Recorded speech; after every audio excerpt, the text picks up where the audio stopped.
ભારતીય મૂળની અમેરિકન અંતરિક્ષ યાત્રી સુનિતા વિલિયમ્સ માત્ર 8 દિવસ માટે સ્પેસ સ્ટેશન પર ગયા હતા, પરંતુ હવે કદાચ એવું પણ બની શકે કે તેઓ સ્પેસ સ્ટેશન પર 8 મહિના પસાર કરવા પડે. નાસાએ સ્વીકાર્યું છે કે સ્ટારલાઇનર કેપ્સ્યુલમાં ગરબડ થઈ છે. સુનિતા અને બુચ વિલ્મોરને પરત લાવવાના સમગ્ર પ્રયાસ કરવામાં આવી રહ્યા છે, પરંતુ તેમાં હજુ સમય લાગી શકે છે. એ તારીખ 5 જુલાઈની હતી 2024માં, જ્યારે એક ખામીયુક્ત કેપ્સ્યુલ અવકાશયાન દ્વારા સુનિતા વિલિયમ્સ અને બેરી બુચ વિલ્મોર ઇન્ટરનેશનલ સ્પેસ સ્ટેશન પર પહોંચ્યા.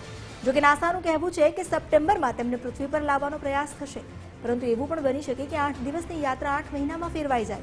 આવતા વર્ષે ફેબ્રુઆરીમાં આ બંને અંતરિક્ષ યાત્રીઓ નીચે આવી શકે છે. અંતરિક્ષમાં 8 થી 10 મહિના વિતાવવા એ સારી વાત નથી, પરંતુ ઘણા અંતરિક્ષ યાત્રીઓએ આના કરતાં વધુ સમય સ્પેસ સ્ટેશન પર વિતાવ્યો છે.